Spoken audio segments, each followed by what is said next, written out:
detribalization, the Narragansetts continued to make their presence known. Some chose to join the ranks of modern society. Others believed that assimilation could only lead to ruin. By then, there were people who knew the game, had long since become familiar with the game that was being played. The Narragansett families who wished to remain traditionally as their ancestors had been, made sure there was the teaching. Go out there and learn all that you can from these people.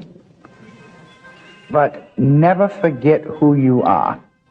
Never forget you have your own language, your own religion, and your own way of acceptance. In Rhode Island, some citizens who did not own property had to wait until 1928 before they were granted voting rights. But three groups were still officially barred by state law from casting a ballot: paupers, the mentally incompetent, and Indians. The only way the Narragansetts could participate in elections was by identifying themselves as African Americans. Charles Ernest Hazard confronted officials who enforced this practice. His brother, Joseph, one of the oldest members of the Narragansett Nation, recalls the moment.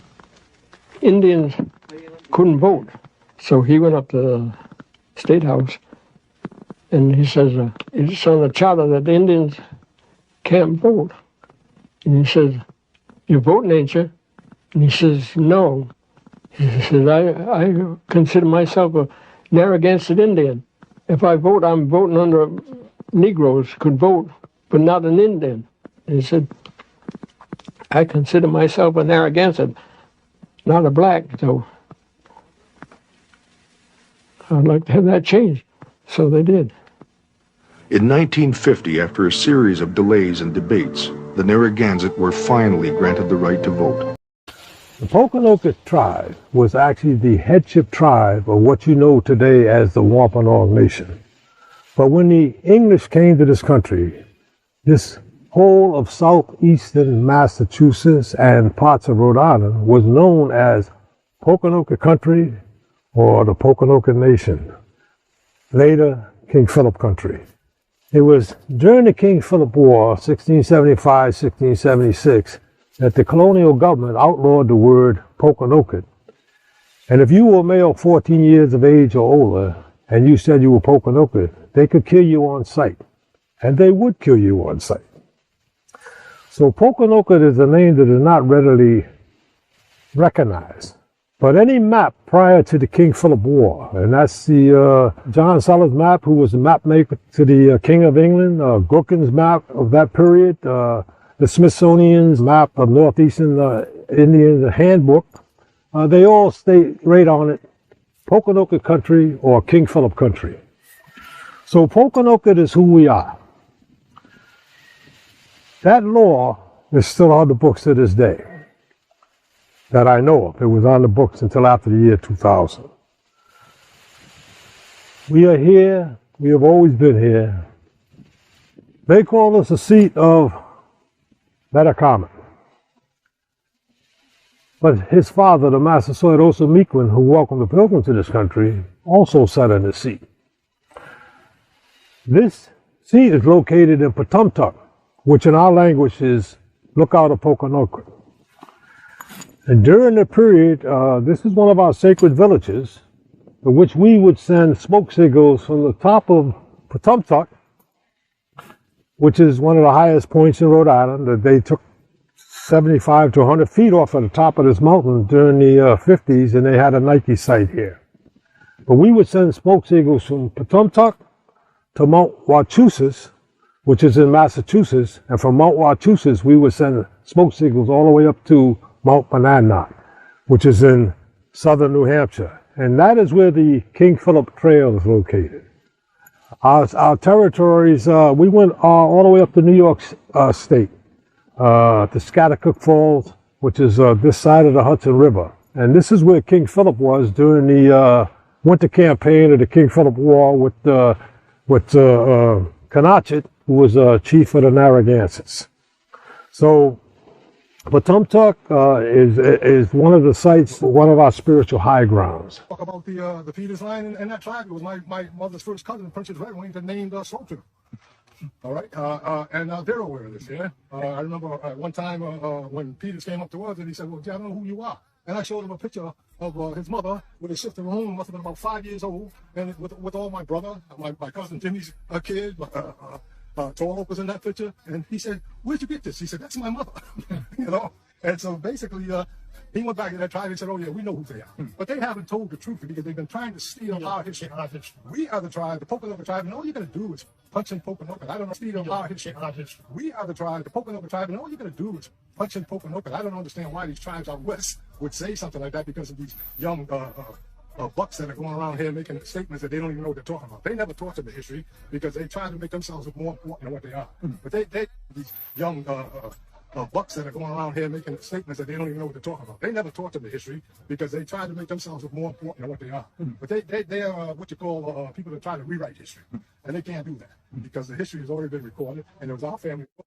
Punching Poconoke. I don't understand why these tribes out west would say something like that because of these young bucks that are going around here making statements that they don't even know what they're talking about. They never taught them the history because they try to make themselves look more important than what they are. But they are what you call people that try to rewrite history, and they can't do that because the history has already been recorded, and it was our family line. It was our family line that was there. As far as even the Narragansett Red Wing over there, I know there's a lot of hostility behind that, but she more or less helped to put that tribe together. She put the Mastery tribe together with Evening Star and the chief at that time, and it was my great aunt Hannah and my great Aunt Jane that taught them people the culture. Now we're going back in the 20s and 30s here. You know what I'm saying? And so a lot of these new kids out there, they don't know this history, but we know who we are, and they made it perfectly clear to us who we were growing up. But not only that, the government knows who we are, and that's why we're doing what we're doing, because they can't stop it, because they've done this federal recognition thing as a means of splitting the tribes. And what we are doing is trying to take care of all the tribes, because we are the tribes of the treaties. There were no federally recognized tribes when them treaties came out, which said that all the air rights and the land rights and oil rights and timber rights and belong to the Indians. We still have all of those rights. And so basically, why can't we share with our people? You know, it's greed. Money has turned their head, and basically they're blinded by it, and they haven't reached back to help their fellow American Indian. But in that regards, I do not want to be federally recognized. That was never my intention. I am provided for under the protection of the United States Constitution of the United States of America for the common people, and this is where we're coming from. They come under the Constitution for the people of the commercial war. When they gave them federal recognition, they took away their Aboriginal land, their Aboriginal rights, and they coming from. They come under the Constitution for the people of the commercial war. When they gave them federal recognition, they took away their Aboriginal land, their Aboriginal rights, and they made them just like any other citizen in the United States. And that's why Elizabeth Warren can say she's a Native American, because yes, she was born in this country, and you don't have to be Indian to be a Native American. And this is what these people don't understand. Me Be a Free Man, a documentary history of Indian resistance. And it says here, King Philip, all our ancient customs are disregarded. Elsewhere along the Atlantic coast, the story was much the same. The Pequot Indians were among the strongest of the New England tribes, having won extensive territory by conquering their weaker brothers. The existence of the Pequots was a roadblock preventing the colonists from acquiring the territory they craved. What is more, the proud and independent Pequots were scornful of British authority. So in a surprise night attack, an army of Puritan soldiers, Puritan soldiers, massacred a large Pequot camp. Massacred. The colonists murdered hundreds of men, women, and children, and turned the Indian village into a flaming torch. Alright, who did that? Puritans. In 1615, an English slave trader named Captain Hunt made an expedition to the territory of the Wampanoag Indians on the Massachusetts coast. Hunt's plan was to kidnap the Indians and sell them into slavery in the West Indies. Oh, yet again another account of American Indians being taken to the West Indies. And this whole time they were telling you it was Africans they were supplying these islands with. But it's just other American aboriginals they were bringing. all right, into these West Indian islands and the rest of their colonies. But some of Hunt's men were infected with smallpox, and the disease quickly spread to the Indians. They brought their smallpox. All right, that's Deuteronomy 28. Wiping out 2/3 of the Wampanoag tribe. 5 years later, the Pilgrims, Englishmen, seeking an end to persecution for their religious beliefs, arrived at Plymouth, Massachusetts, finding the Wampanoag lands almost deserted. By 1615, you see that? They were there before. They don't tell you that they went over there and made room before the Pilgrims arrived. They made room. They decimated, they spread disease, they kidnapped and enslaved a lot of the Wampanoag. So their lands was almost deserted by the time the Pilgrims got there. They took over the fertile fields and gave thanks to the Lord for the epidemic. You hear this? That had taken the lives of the Indians. They gave thanks to their Lord because they knew this was biblical. They knew it was the plagues, it was the curses. They knew they were amongst Israelites because they wrote it. They knew what is a pilgrim, what does pilgrimage mean. And we're in Britannica.com. Encyclopedia says pilgrimage and religion, right? It says pilgrimage is a journey undertaken for a religious motive. Although some pilgrims have wandered continuously with no fixed destination, pilgrims more commonly seek a specific place that has been sanctified by association with a divinity or other holy personage. The institution of pilgrimage is evident in all world religions and was also important in the pagan religions of ancient Greece and Rome. A pilgrimage is to a holy place, or whatever that person considers to be a holy place. Alright, so these pilgrims, with brief observations of the customs, manners, and worships of the natives. Alright, so in this area, right? So this is written in 1643. The other one was actually from 1709, I believe. Got to tell you. Alright, it's a little blurry here, but I just want you to see. So it says, first, others, and myself. So he goes through a lot of points. So right away in this book, his first point of what he wants to say about these Indians he's encountering, these Algonquin-speaking Indians, right? Says the first, others, and I and myself have conceived some of their words to hold affinities with the Hebrew. Secondly, they constantly anoint their heads as the Jews did. All right. Thirdly, they give dowries for their wives as the Jews did. All right. So this is just another example. And this is from an original writing in 1643. All right.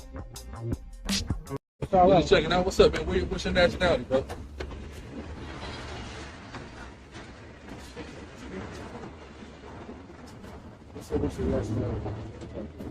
This is my tribe right here. Right. But it's not Cuban though. It's incorrect. What is it? It's Massachusetts. It's a little different. But it's Manasai. It's the same thing. What you mean, like but your people come from Cuba? Nah. Where your people come from? Israel. Israel? What part of Israel? Israel that's here. Manasseh. Okay, but what do they call your people on this side of the earth? Massachusetts. Massachusetts? That's a native tribe? Massachusetts state named themselves after our tribe. Massachusetts. Okay. I'm with you. But this is how the tribe is pronounced. Okay, Manasseh. So Algonquin language is the same as Israel language, the same as Hebrew language. Yes, sir. My language is very similar to this. Okay. So y'all, interesting. Y'all down here from Boston now? Yeah, from Maryland. Okay. Got it. Yeah, it was just interesting to see that. Yeah. It's I cool. saw it earlier. I was like, yo, that's crazy. It's got our tribe on this. Yeah, that's beautiful. I've been looking into the Algonquin and this. What is that other tribe? What are the other tribe like in New York? It's Algonquin. What's right in New York though?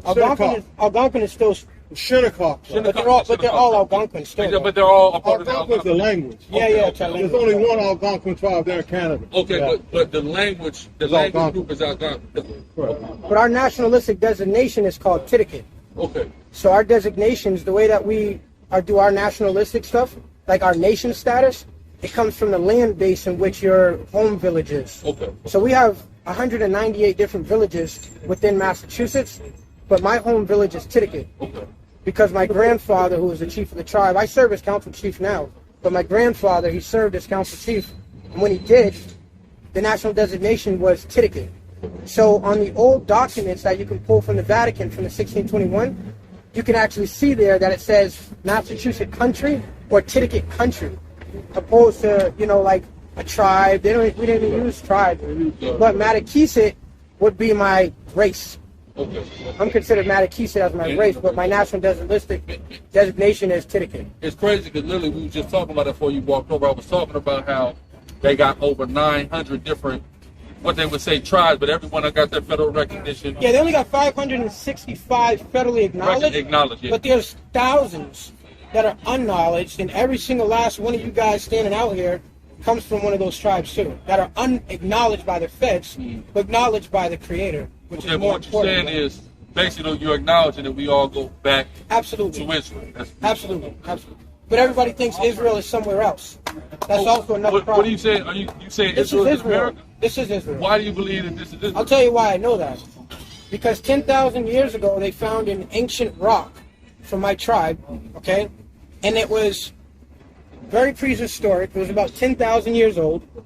And the language on there is the same language as the Hebrew language, right? But also, what's interesting about this rock is that the story is the story of the Jewish high holidays, but it's ours. And then they replicated the story of the Jewish high holidays off of our actual documentation on the rocks. The story's off the rock. On the Pequot. Now, we all kind of understand the Pequot massacre and the Pequot War to an extent, but Pequots showed us something that we needed to really completely understand, which was when they were taking Indians from their native territory and sending them to other places, they started calling them Negroes, right? And in this particular case, I want to show you a couple of things, and probably before we get started for real, let's start with what actually happened to the Pequot. As the Puritans of New England expanded into Native American lands, tensions mounted between settlers and the Indians. This friction eventually exploded into the Pequot War of 1637. The English really wanted to dominate this land, and they wanted to settle the land with their own people and displace the Native Americans. When colonists built fences on Indian land and started to compete for the same game, Indians became infuriated. And the colonists became enraged when Indians resisted their attempts to convert them to Christianity. Hostility increased as both sides competed for trading relationships with the Dutch. And finally, the Pequots attacked. Tensions broke out into a Pequot raid on English settlements in Connecticut. This gave the English an excuse to then put together an expedition to attack the Pequot settlements. The English allied themselves with the Pequot's neighboring Indian enemies, including the Narragansetts of Rhode Island and the Mohegans of Connecticut. The Pequots were starting to lose their power and their influence. The English torched Pequot villages, savagely burning hundreds of Indians to death. By the end of the Pequot War, the tribe was nearly annihilated.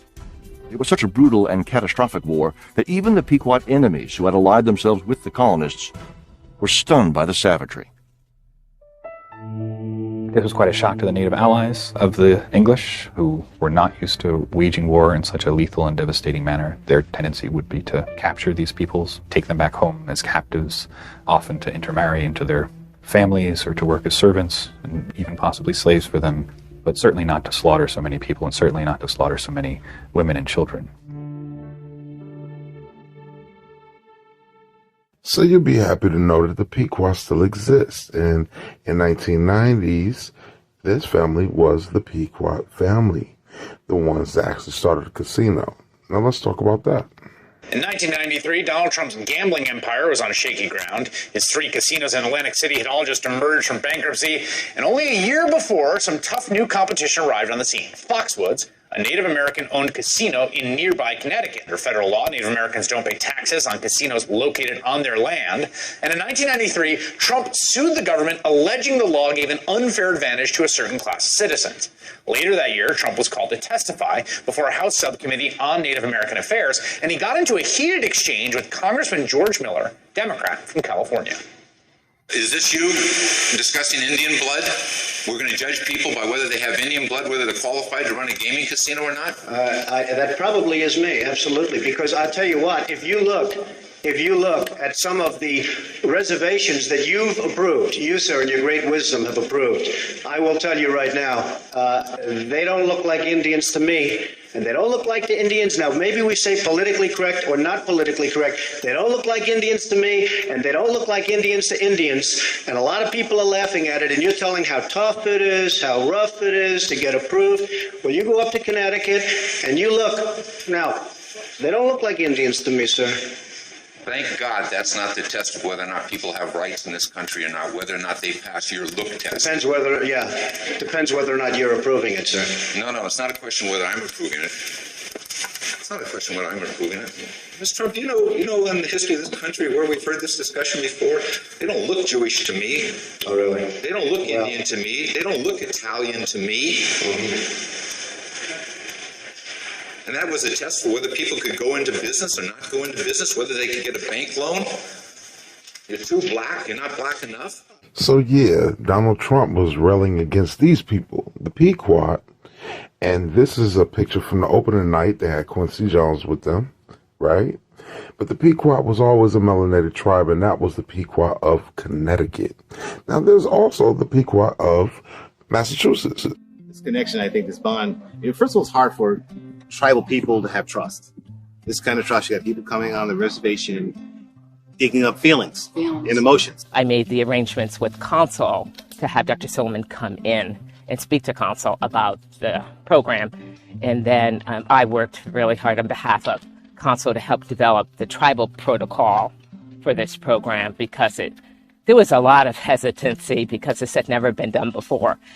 The historical record is, not good with anthropologists, archaeologists going into Native American lands, taking things and not returning them. Initially, I was not one that was very favorable to archaeologists coming out and digging on our land.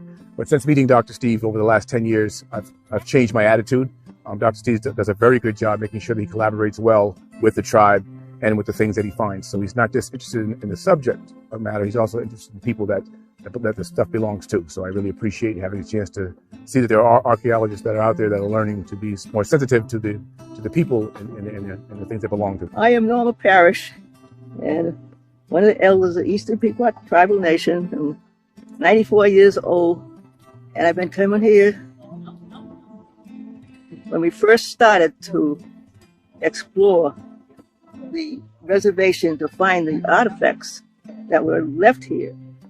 The basements, the chimneys, pots, and my goodness, who'd have thought a house was out here? That Mother Earth covered up, however, we're digging it up and finding it again, and it's great to have it. And I'm so grateful for the help that we're getting from the students in the schools. We'll never forget them. So yeah, there was Pequot in Connecticut, and those are the ones that started Foxwoods Casino. That's the one that Donald Trump was against, right? Then there was the Pequot out of Massachusetts that the University of Massachusetts was doing the archaeological studies for.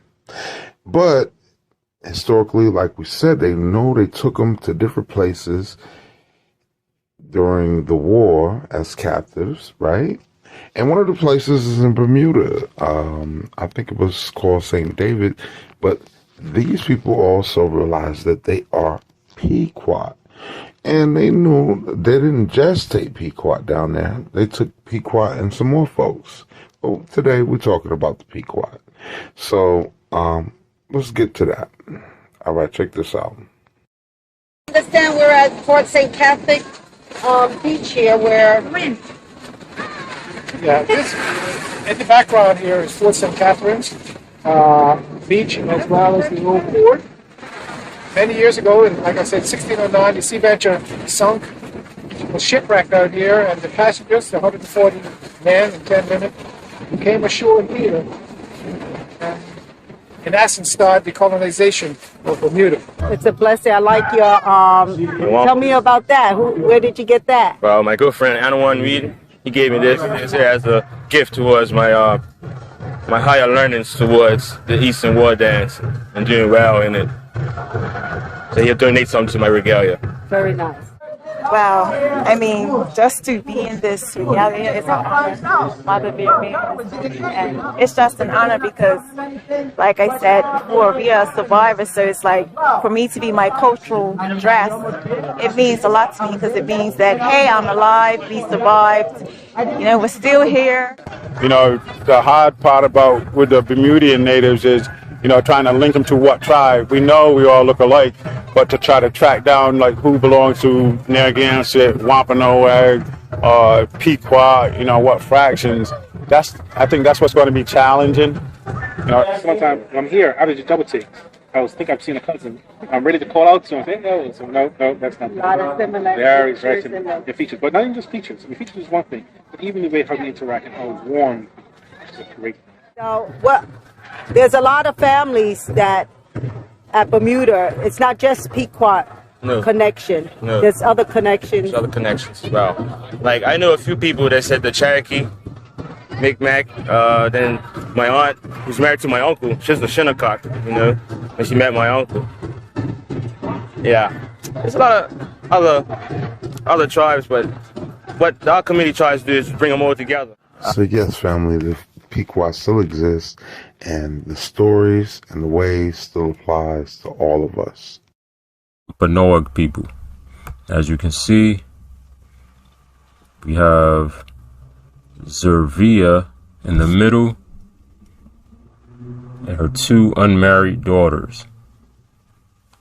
There's Zervia right here in the middle, and these are her two lovely daughters dressed in their traditional clothing. And let's scroll down. Let's go. And they tell you the location. Look. These women are basket makers. Alright, look, that's Zervia right here. Now, as you can see, she's not a Mongoloid. She's not an African descendant. She's classified as what? Let's see what the description says below. It's a full-blooded Wampanoag. A full-blooded Wampanoag. All right, y'all see this? You see this, right? Okay. All right. Who does she look like? Does she look like one of your aunties? Does she look like grandma? Let's scroll down. Got this man right here. All right, now he look like he may be mixed with European. Does it say he's full blood? His name is what? Alonzo Mitchell, the brother. So that's her brother. But honestly speaking, if this guy walks around in the streets of where I live at in New York City, people will say that he's a native, a black native, or a African American or something. You know, are you mixed? It's nonsense. All right, now take a look at this beautiful young lady. Wampanoag. Let's go closer. Who does she resemble? Who does she look like? The so-called African American people? Let's see what this says. All right. Emma Sanford. She was 26 years old. She was beautiful. God, yeah. Let's go further down. All right, this is an image of her, the older version of her. Beautiful elder. Anyway, just want to share this website with you guys. Just wanted to share this information with y'all, you know, before it's too late. Because a lot of, you know, they're taking down these websites. And as you can see, I'll be having links on certain things, and then you click the link and it says 404, forbidden, or something to that nature, you know. Now, these are more images. All right, who do these people look like?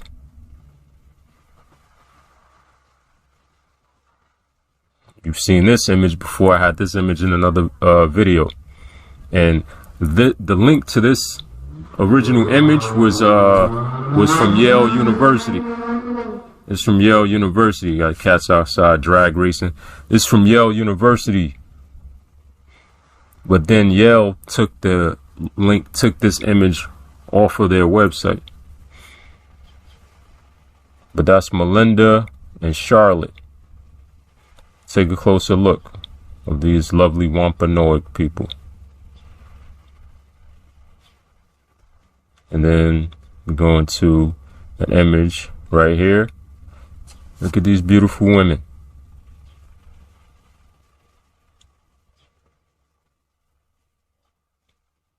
The Mitchell home at Betty Neck, 1893. Seated left is Zervia. All right, so that's Zervia right here.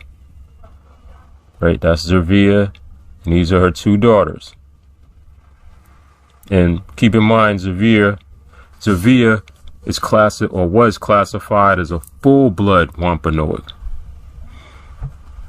As I mentioned before, I'm about to end this video right now, but I just want y'all to know that, yeah, African Americans ain't African descendants. The original people of the Americas are the original people of the Americas. We're not culture vultures.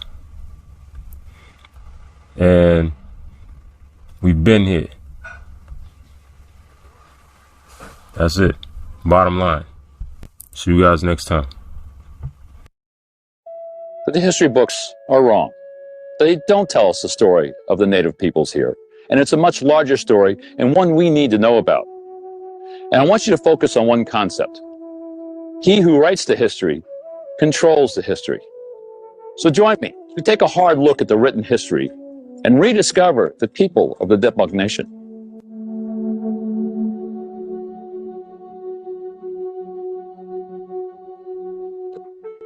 We've heard that song, I was country before country was even cool. Well, I was Nipmuc before being Nipmuc was cool. And it definitely was not a cool thing. You're probably wondering why two rangers in national park service are sitting in the middle of the woods with books. We have to remember, we're readers of history. We're looking for new ideas, new concepts, new ways of understanding. And sometimes sitting out here with Mother Nature is the best way to come to those revelations. Now, I'm with my good friend and ranger colleague, Dan Maharg, and Dan has been doing some research here on the communities in the Blackstone Valley and how they treated or listed the natives, the Native Americans here. And Dan, what have you come up with? Well, I got out of our park library 3 county histories, or 3 local histories. This is the history of Worcester County, written in 1879. This is history of Grafton, also written in the 19th century. And this is a 20th century history of Upton. And so I just looked in there for you, Chuck. I looked up Nipmuc people and wanted to see what they said. So this is Frederick Pierce's book from 1879, A History of Grafton. And in here he says that the Nipmuc people over the last 2 centuries have vanished. So totally disappeared, according to Frederick Pierce. But I was looking at a census that was done in 1992 that said that living in Worcester County now, there are 1,400 Nipmuc people. So I was a little surprised. Why does it say they vanished here? And yet nowadays we have 1,400.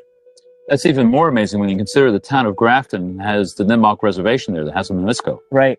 And that is a centerpiece of Nipmuc culture. Yeah. And has been for decades, centuries. Right. So why would they say that those people no longer existed? Well, that's a tough question because, like you said, Frederick Pierce obviously knew his neighbors. and he knew the people living at the reservation there. And why he decided to not call them Nipmuc people is really interesting. I think it has something to do with Frederick Pierce and other people's attitude at that time in the 19th century, their attitude about what an Indian was. And for them, what an Indian was somebody who lived out in the forest, who lived maybe in a little teepee or a wetu someplace, who mainly lived by hunting or making baskets. And as he looked around at his neighbors at Hassonamisco, he saw them as barbers, stone workers, factory workers, shoemakers. And he said, well, these people aren't living the way I think Indians live. So therefore, I'm not going to call them Indians. I'm just going to assume that they've vanished.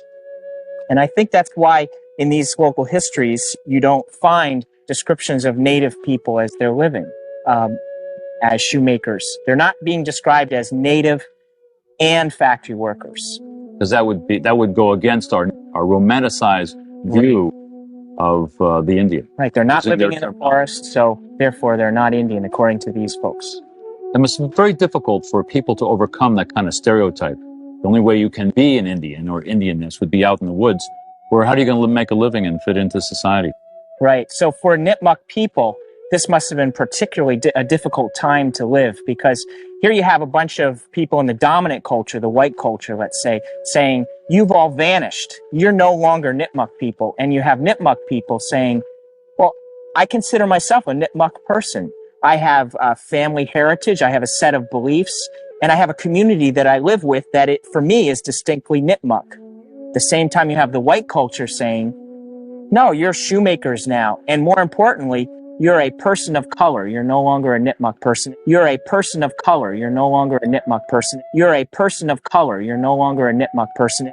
You're a person of color. You're no longer a Nipmuc person. And that shows through in these county histories and also in the census records at the time.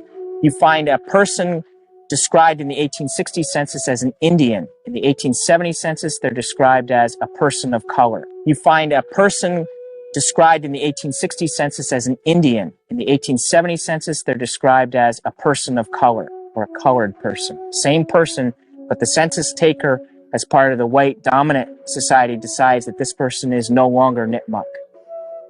There was kind of an ethnic cleansing with a pen going on. And it was, if you did not have white skin, you were considered black. And a lot of times, I mean, even today, you go into the town halls and you see where people have actually written over the records where it was put in that they were Indian, and someone went in and wrote black over it. It was put in that they were Indian, and someone went in and wrote black over it. See in censuses from time to time where they may have been Indian in the first 3 censuses, and then the last 6 of their life, they're considered black. But you also notice something else on those censuses, that they were together here, and they're still together here. It hasn't mattered what people have decided to do, you know, how they wanted to do what they wanted to do.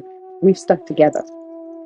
Beneath the myth of disappearance that is in all of these published books from the early 1800s on, beneath that is the fact of the Indian presence. And the very same books that will say the Indians disappeared will then proceed to tell you all about the Indians that they know that are part of their communities. And what is abundantly clear through the secondary sources and through the overseers' records, the Indian overseers' records, is that the Indians never disappeared. They're always here. The Nipmuc presence and persistence is real, in fact, the reality. Over in Grafton, where the Hassonamisco Reservation is, which I should backtrack, after King Philip's War, only 2 Nipmuc homelands were recognized as sanctioned settlements, Hassonamisco and Grafton and Chipanagungamug over in Dudley Webster. And the Indians there were assigned overseers to manage their affairs, which they did very poorly. But the Indians on the reservation very much had relationships with the white people who were their neighbors and their overseers. And the obvious bond of affection between Cornelia Brigham, the youngest daughter of the overseer over at Hassonamisset, and one of the Indian families on the reservation is the fact that the Indian child gave the white child a doll and some baskets that stayed in the family for generations. There was an obvious bond between the two children. And of course, both of them knew that Sarah was Indian because she lives right on the reservation. And these facts are the day-to-day realities that they defy that larger narrative, but the larger narrative is what shaped the way the story was told in the history books. The Indians negotiate life around the white people. Now, how they do this is they work as laborers, field hands. They make baskets. One of the biggest, most visible reminders to us that the Indians never ever disappeared is their baskets. And every museum in New England, they probably have Indian baskets. The Indians always had made baskets, but now they made them for the white marketplace. And this is, again, this wonderful example of, well, the Indians are gone.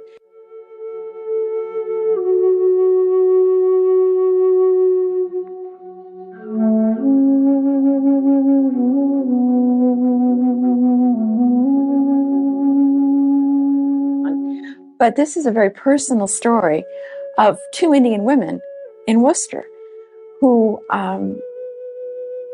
were laundresses for most of their lives, but they became cake makers and cooks for the high society, the nouveau rich, the business class, these people who are making a lot of money and wanting to make a name for themselves. Even though I would come home from school crushed, Grandma was always there for me.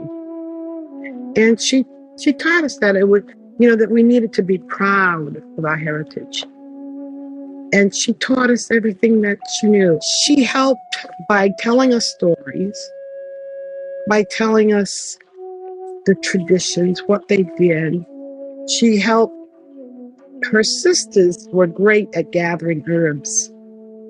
Our cough medicine was made every year. My granddaughters would come up on the bus and they have this basket which sits on the mantle of our fireplace.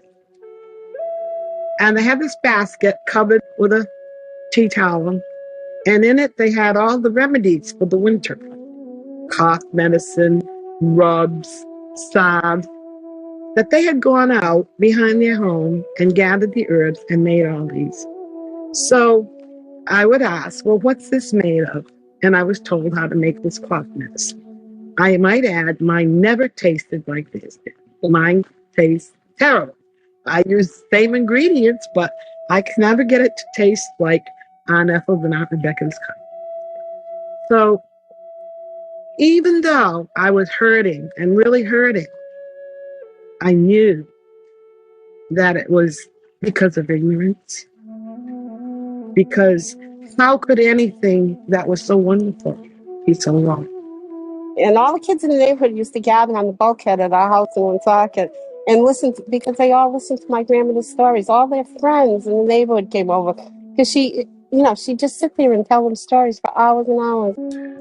Now, who's that? We got that in the other book, right? It says, last, the Hasanamisco tribe of Indians, dead. Another one, the last one, right? This is Chief Cisco from Grafton, Chief James L. Cisco. Says the 1931 obituary notice of James Lemuel Cisco provides another example of how public documents perpetuated a discourse of disappearance about Nipmuc Indians in the 20th century. Paper genocide. They were trying to erase who's saying, yo, the last one died. Says, as the discussion above demonstrates, throughout the 19th century and into the 20th, the myth of vanishing Indians in Massachusetts permeated popular and historical accounts. They kept doing that. With this belief firmly entrenched in their minds during the early decades of the 20th century, anthropologists such as Frank Speck and amateur historians such as Thomas Bricknell were searching New England to identify Indians they could gather information from and record the vestiges of a disappearing culture. Although they too could not clearly define Indian, these men in their work in some ways actually began the process of dispelling the myth of extinction. And against his 1925 image of the Algonquin Indian Council members, including Thomas Bignell, standing far right. All right, far right, this guy who was doing the research, he made sure, he told everybody, this ain't a myth, they're still alive. They ain't extinct. I'll submit again. They ain't extinct, they're still here. The last full-blood Indians, the Hasanamisco, these so-called Negro, these colored people, they're still here. They're not extinct. They're not extinct. They're still here. I want to read this little excerpt from Sarah. She's saying that the records given in the history of Grafton state that the last full-blooded Hasanamisco Indian died in 1825. All right, so even way back in 1825, now remember we saw all those newspaper clips, even all the way up to 1930, they're still saying the last Hasanamisco has died. Look, in 1825 they did that. She's letting you know. They kept saying that. How many years? 100 years. They kept saying that. Now it says some of the whites hoping to get control of the land stated that the last full blood had died that year. It says Harry Arnold, being tired of their wrangling with him over the land claim, let it go that way, thinking that the people who were Indian knew who they were. At that time, of course, history never concerned him.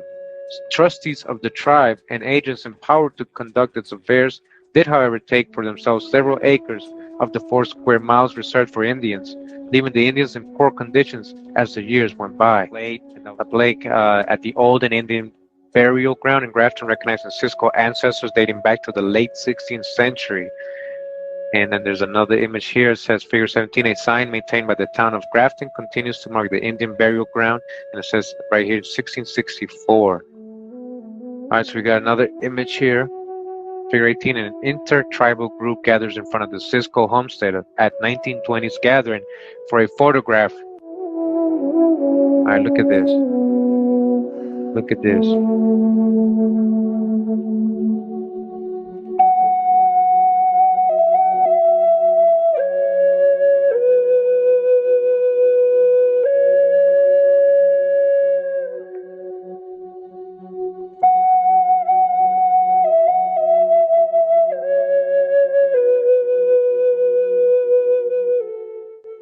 Says these gatherings continued through the 1920s and the following decades up to the present. Figure 18 was likely created at one of the 1920 powwows held each July 4th at the reservation. Although part of this gathering would have included a performance for non-Indian guests, these were less central to Indian identity than the coming together of these connected people at this place.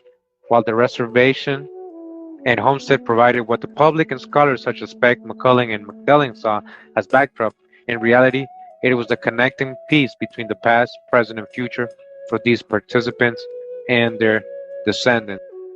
Right here it says chapter 5, and it starts talking about a little bit of the history of this little piece of land, how it started, and it says in 1654, Puritan missionary John Eliot, all right, we got some on him on my Hebrew videos. He was kept saying how the Indians were Hebrews. It was no doubt to him. He was telling everybody they were the lost tribe. So it says, in 1654, Puritan missionary John Eliot came to the Nipmuc settlement of Hassanamesit to introduce what he has been referred to as a praying town, or a village of praying, at the existing Nipmuc settlement. The boundaries of the praying town covered 8,000 acres of 4 square miles. You hear that? 8,000 acres. What is left today? What is left today? 3 acres. Remember we read that earlier. They only have 3 acres now.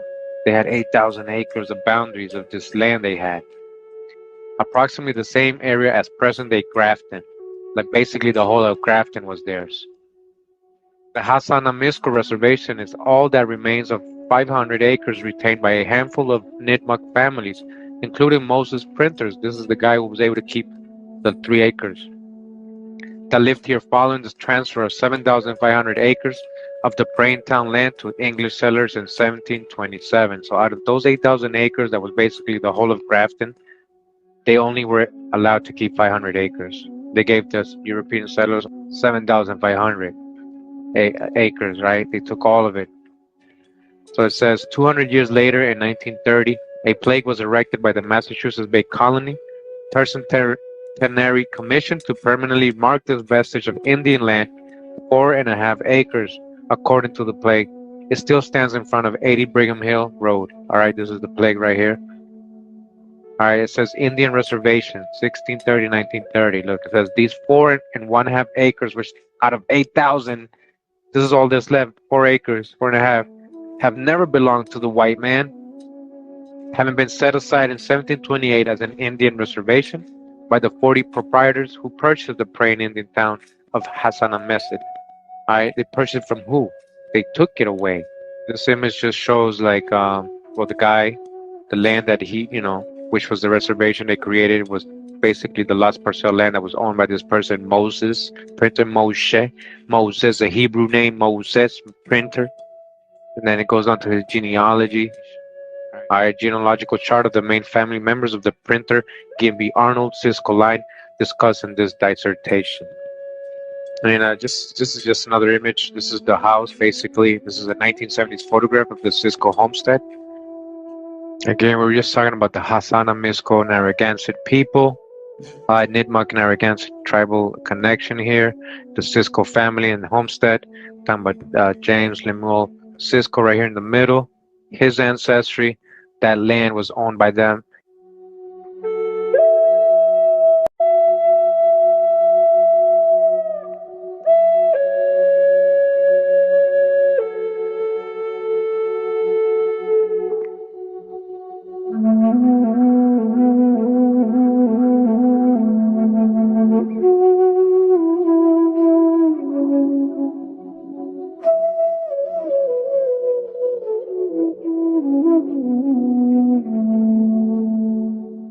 Being a Natick, I thought it would be appropriate just to get a little bit of feel for the history that not a lot of people know about. Not a lot of people know about the history of the Nipmucs in this area. Very little. This is powwow, and this is a joyous occasion because this is the first year we have come here to the Chitchewit State Park, which is our land, and this is joyous to be here. During the King Philip Wars, when Deer Island had existed, the Natick Indians were taken in their entirety and placed on Deer Island, as was then the Ponkapog Indians, which is Ponkapog is Stoughton Canton, which is where we live also presently, Littleton, and we're Natics. We consider ourselves Natics. Natics are a combination of the Nipmuc, the Massachusetts, some Wampanoag, various tribes, so that we consider ourselves Natick Indians. Now, on October 24th, there is going to be a ceremony out at Deer Island where we will remember this, and it'll begin in Natick and it'll end there. Can you both say your names? Cholena Nuesoan. Anna. Okay, and can you tell readers and listeners what's going on in this southern colonized, stolen Shinnecock territory? So, Akwe, Cholena Nuesoan. Hi, my name is Cholena, and I'm from the Shinnecock Nation, and we are the original stewards of this land, of the Southampton territory, and our land actually was from further out towards the west, over the canal and the Hampton Bays area, and then all the way over to Wainscott. And then from there on are the Montauk people.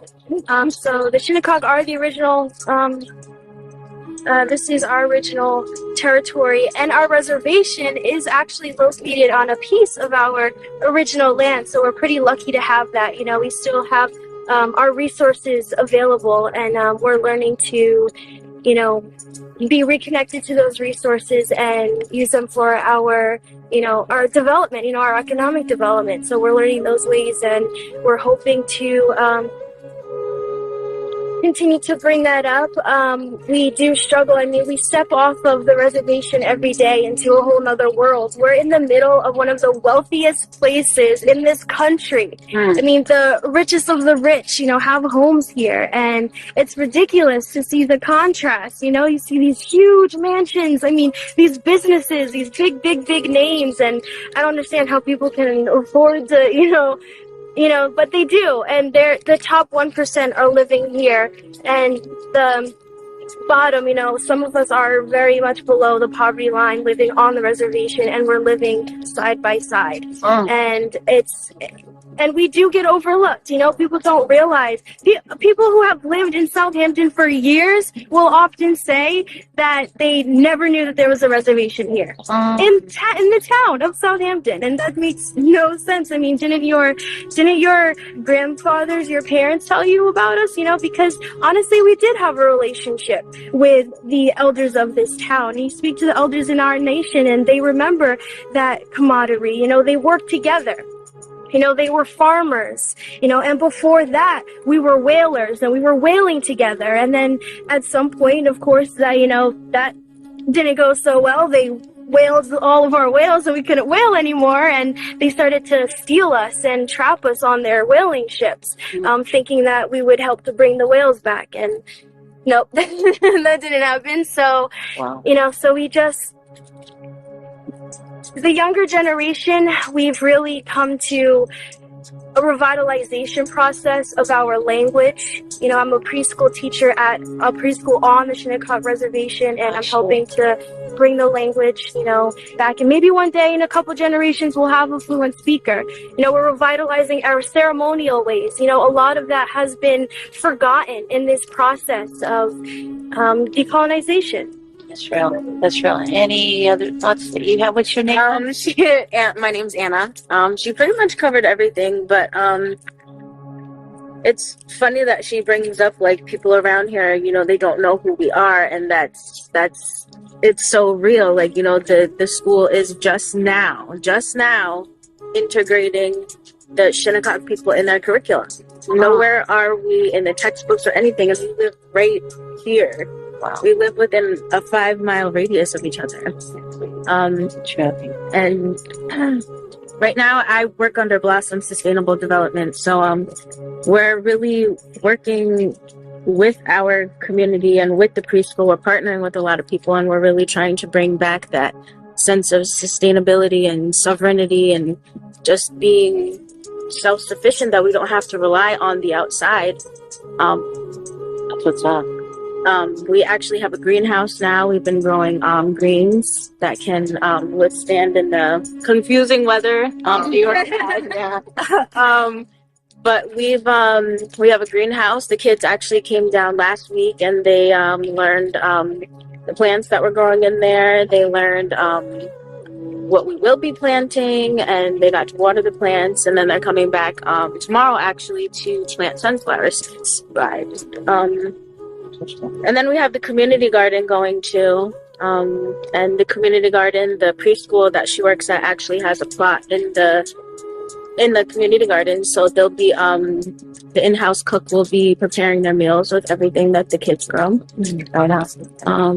So just I have a question for both of you. So in the Stolen Land Hoarded Resources Tour, one of the things that we're asking for is both to support, land reclamation efforts of Indigenous peoples, right?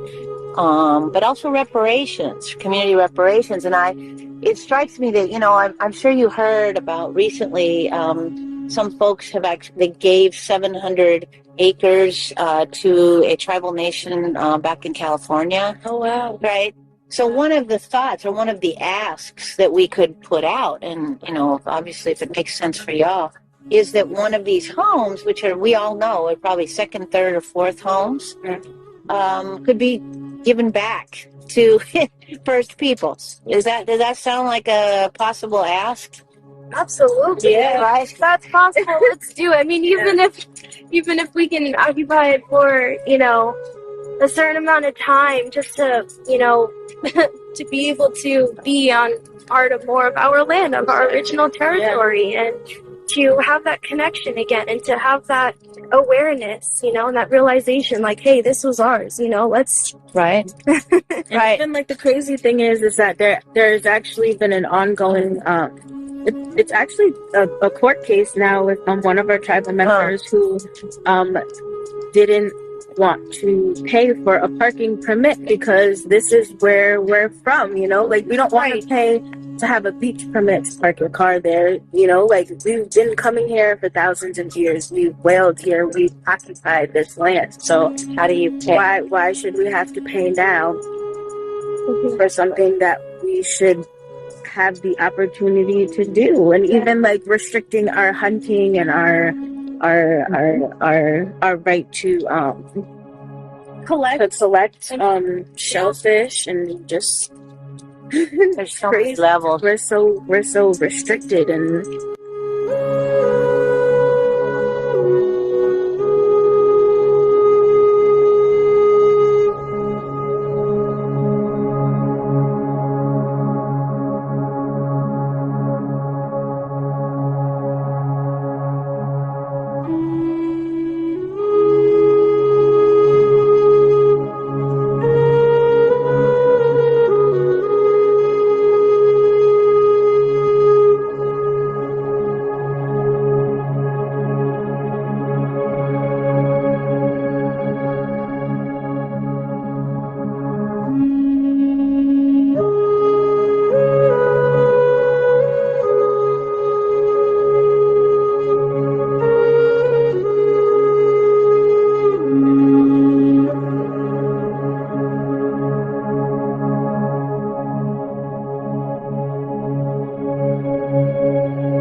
Scott is not a name, it's a title. See, a lot of the things we don't understand is that what we think of as surnames are just descriptive titles, meaning Europeans, when they named things or they designated things, it was either descriptive, locational, right, or functional. So you have names like Miller, right, because those families work at mills. You have names like Taylor because those families made clothing. You have people who are known as fishers because when they encountered these people, they encountered them on the waters and they were fishing.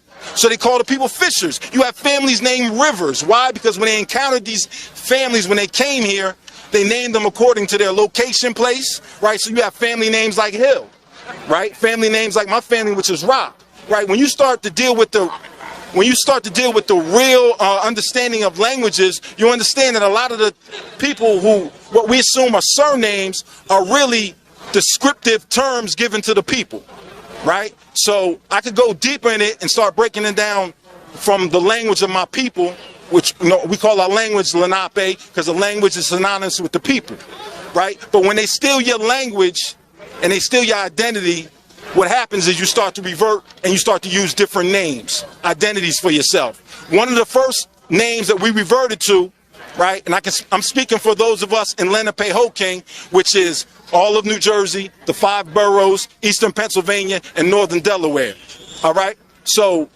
all the people within that territory who lost their tribal identity started to refer to themselves as Moors. Yeah. Because Moor is a general title that references seafaring indigenous nations, right? It doesn't mean Morocco. Somebody from Morocco is not a Moor, he's a Moroccan. Somebody from Mauritania is not a Moor, he's a Mauritanian. If that concept was valid, then if Moor is short for Morocco, then the concept of a Moor would be what we call ourselves because we come from America, right? So for somebody to start talking like Moor is not a nationality, right? Moor come out of a function. It come out of an action. Mooring is steering. In order to moor a ship, you're guiding a ship, right? Moor, who was the person when Columbus sailed here? Who guided his ship? Pedro the Moor. Moor is a function, just like Taylor is a function, just like Smith is a function. But the Europeans, when they encountered the original Moors, right, they were all melanated people. So through association, Moor became dark. But it's not what it means. Connotatively, it means navigator. That's what it means. But you're going to deal with people who are going to tell you more means this and more means that, and I'm telling you, they are not educated on the concept. Now, I will break it down for you. There's a tribe called the Nanticoke Lenape Moors in southern Jersey, right? For a long period of time, after they passed laws which denied us the right to carry out our culture, and our culture was simply farming and hunting. All this other stuff y'all want to talk about, it's just the show. It's regalia, right? Our culture was hunting and farming. When they outlawed that because they wanted to control our food sources, when they outlawed marijuana and hemp because it provided over 1,000 remedies for in terms of foods, medicines, things of that nature. When they outlawed all that, we were forced to start dealing with them on their terms, right? Now, when they removed a lot of us to Oklahoma, the Indians that were removed then were the amalgamated Indians who were a product mainly of the Irish migration and us mixing with the Irish. So a lot of these people, that's why the Indians look the way they look. That's why they look amalgamated. They got the long stringy hair, because a lot of the ancient European tribes were doing trade with us, because when you, like I said, the term Moor is not complexion. It eventually meant that, but it meant seafaring nations. So seafaring nations would be any nation who is not landlocked and is on waters, right? So certain nations wouldn't be considered Moors because they landlocked. Their whole culture is not predicated on seafaring, right? So you would include people like Vikings and people like that as Moors, right? This is why they tell you free white people in the definition, they include all different types of people, because they're dealing with nations who navigated, who are part of ancient treaties. And I can name the 6 ancient treaties, but we could, you know what I mean, we'll do that another time. See, when the European arrived in America, specifically the southeastern shores of America, Florida and Georgia Territory, that's Muskogee land, that's Creek land, that's the Creek Confederation land. And he saw that we were hunters, therefore my mother's side of the family was named Hunter, and we were also metal workers of copper. Therefore, on my father's side, they named us Smiths. Today is Friday, and it's November the 18th, 2016. And this is Professor Moorhand Olufade interviewing Mr. Ollie Maines.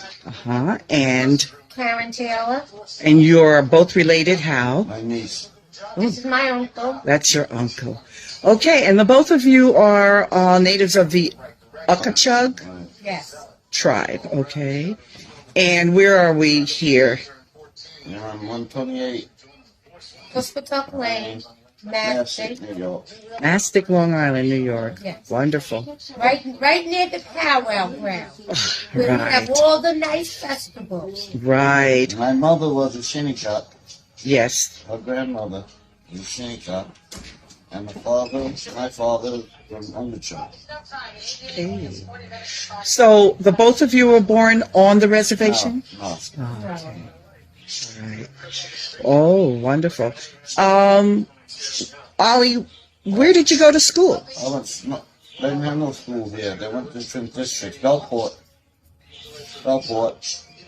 Then from Bellport, when Ten Richards built the school, the kids, the 70s and 80s, they went to, but everybody, I'd say they had a schoolhouse here in the 1800s.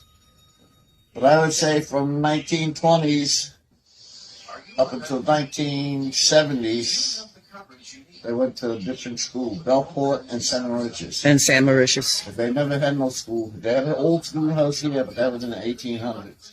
When was the reservation actually, how should I say, established? This one? Yes. Over 400 years ago. Wow. How do you feel being related to such a fantastic tribal setting here? I'm very honored. Well, we have interest in it, but like I said, this younger generation they don't want to learn nothing about their heritage and nothing like that, Well, and this reservation has a lot of history to it. That's what Believe it or not. Right. like the church over there, that church is 400 years old, the old church here. That's the church. Jefferson was here. Right. Right, in the 1700s, I think he came, or 1800s. Right, 1800s he came to learn your language. Well, he was touring the United States, and that's one of the first places he stopped to find out about the Indians, you know. Wow. What was this house? This house was in Camp Upton. Second World. This house was moved here from Camp Upton, which is now Brookhaven National Laboratory. This house used to house German prisoners before they moved it here. During the Second World War, the lab was at Camp Upton. Yes. An army base. Right. And they had German prisoners there during the Second World War. That's right. And my aunt built this, they moved it down here. To place it on the reservation for you to, for your family to have. Well, she bought it. You know. She bought it. Nothing. Okay. My father, he couldn't go in the service because he had too many children. If you had 6 kids, they didn't take you. So they gave him a job at Camp Upton, you know. During World War II. During World War II. You mentioned to me, Ollie, once about the whaling factor. Oh, yeah, that's out East Sag Harbor. That was the whaling capital of the United States one time. I see. And the Ukachug men, you said? Oh, yeah, they used to go up there, you know, during the whaling season, you know. Right. And this creek back here, when it froze over, the people on used to go eeling, you know, spearfishing for eels, you know, to eat during the winter, you know. Yes. Oh. Yes. Fish would be a part of the diet. Oh, yeah. Yeah. What of your grandparents? Did they ever... I mean, I know you said your grandmother, your mother was from the Shinnecock tribe. My father was from Shinnecock. Right. My grandmother was from Shinnecock, too. She was a Cuffy. Okay. On my mother's side. Yes. My father was from here, Joel, Maine, and his wife, Matilda Smith, she's from here, too. So. I see. So it really is the two factors that have met through marriage. And I don't know exactly the date. I know when my grandfather was born from Shinnecock. He was born in 1885. Uh-huh. And my father's mother, she was older than he was, so I know she was born maybe 1870-something. Wow. Yep. Hmm. And I grew up here. All this here was a farm with her. It was on there with the farm, cornfields and stuff. My uncle owned that. My uncle used to raise pigs. For the government? During the Second World War, yep. Hmm. He had 2 horses, no tractor. He had 2 horses, plow his fields. Wow. How large is the Puspatock Reservation? 90 acres, I believe it is. 90 acres. And it borders what river? Ford River. Okay. It's behind, I see. Montauk Highway. Right. Between Montauk and the river, you can't go no further. That's right. And at one time, we owned, this was a whole reservation here. Yes. All the way up to the railroad track. Ooh, that's quite a few acres. That we owned this here. Yes. All the way to the water. Yes. And the white men come in. You heard of William Floyd, right? Yes. Oh, that's the one. We pray with music. Music is part of our communication. These songs, over 3,000, 4,000 years old. This is a part of our culture, a part of the way we was taught to give respect to our mother, the earth, and to all the things that we learn. We learn through our elders. Our culture is very strong. So as you learn about the Montauk Nation, the people, the first people of New York, they say, we are the ones, and we're still here since the 1600s till to 2011. This song that I'm singing, Yahweh, it calls the Creator to come bless this building at this time, all that's in this building. These songs that we sing is for a purpose, because He gave us another day. It rained this morning, the sun is out, There's going to be stars tonight as you go home. This is a song called The Four Directions. Family, I want y'all also to know that these indigenous peoples were also mound builders. There are mounds found all over the northeast coast of America, or the northeastern woodland tribes territories, such as New York, New Jersey, Pennsylvania, Rhode Island, etc. As we come to an end of this presentation of the Eastern Woodland Tribes, edition number 1, I want y'all to listen about Mount Cumorah, now called Cumorah Hill, where the Mormons copied and wrote their book from the artifacts they found, which were said to include Egyptian mummies, gold, and among other things. Then listen to another short video on how the so-called Native Americans aren't mound builders. They aren't the mound builders. Their chiefs and elders always said that the mounds were there when they arrived or when they were put there. Family, I hope y'all enjoyed and learned something in this presentation. Peace, love, and power to my peoples. And we're going to come back to mounds more in a second, because we're going to talk about a mound in Palmyra that has been called Hill Cumorah, where supposedly a kid found some gold plates that turned into the Book of Mormon. This picture was taken apparently in 1906, and this is apparently the Hill Cumorah where Joseph Smith found gold plates with ancient writing on them from ancient Reformed Egyptian, I think is what they called it, and then he translated that and published it as like a book, paper book, known as the Book of Mormon. And so, interesting story, obviously. But if we look at the shape of this mountain, and how I pointed that out earlier, and then also all the architecture that's sitting here, it matches all the ancient Roman, Greek, Eastern architecture. And he's supposedly found some plates right here that have ancient writings in an ancient language talking about an ancient people, prosperous people, right here on this very land. And this is kind of why I think it's a good idea to watch my videos in order, because in my Ohio playlist I talk about also the Mormons and Joseph Smith moving there, because that when he set all this up in New York, they actually got kicked out because people really hated him for it. So he got kicked out basically and then moved to Ohio. And now in his travels and how he traveled and moved around, it was on the Lake Erie Canal. And so I visited the city of Palmyra, I visited the Hill Cumorah, and I visited where Joseph Smith lived while he was there. And to me, it looks like there's a story being painted of a very poor lumber type of person, people, family, culture. But when we look at the Erie Canal, for example, when we look at the city of Buffalo, Albany, Syracuse, Palmyra itself, and then when you think about how they would, how this canal system was set up back then, it looks like once again a log cabin has been plopped down to serve a certain story, to cover up the fact that there was an advanced, prosperous rock building, amazing technology, civilization, several of them previously right here. This effigy of a serpent. First of all, I want you to address that. Why do you think it's not the Shawnee? Well, originally the Shawnee said they never built this. Right. And so this acquisition is more modern day, but didn't really have serpents in their iconography of religion.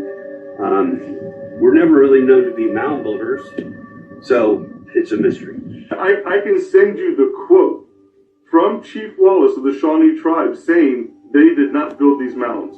See, what's happening now is that with the implementation of NAGPRA, which is good, the Native American Grave Repatriation Act, and that's, if you find skeletons, if you find remains, if you find artifact, or whatever, that it's protected by the federal government, and the tribe who's assigned to that region then takes custody of those items.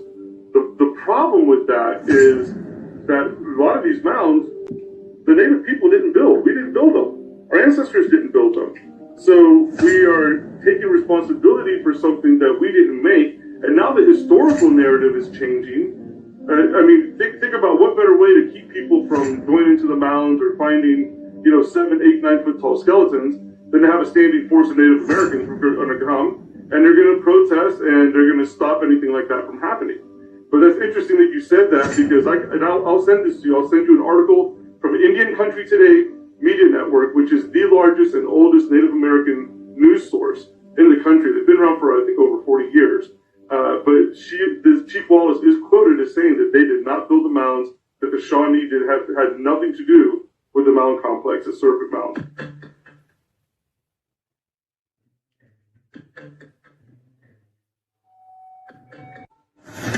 Chief Joseph Riverwind is a Taino peace chief.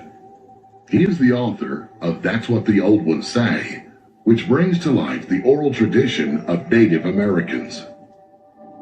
He brings a unique perspective to this film as he presents stories that have been handed down through the centuries that seem to contradict the official narrative that we are all told must have taken place. That the Native Americans built the mounds but had forgotten that they had done so.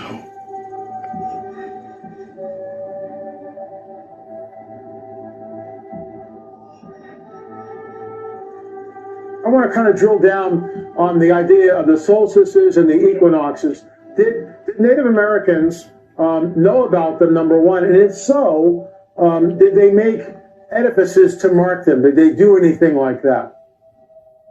The nomadic tribes did. They very much moved by the lunar calendar and also solar calendar. There was an agricultural calendar that was used, and they were very much aware of solstices and equinoxes.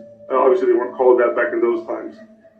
But to the level of sophistication that you find in the mound building civilizations, that took a level of intelligence and knowledge that, although some nomadic tribes had knowledge of the constellations, of the moon cycles, the sun cycles, and they based their migration patterns off of that. The only difference is we find these mound complexes that have exponential knowledge of the stars and the constellations, and then you've got the effigies that are made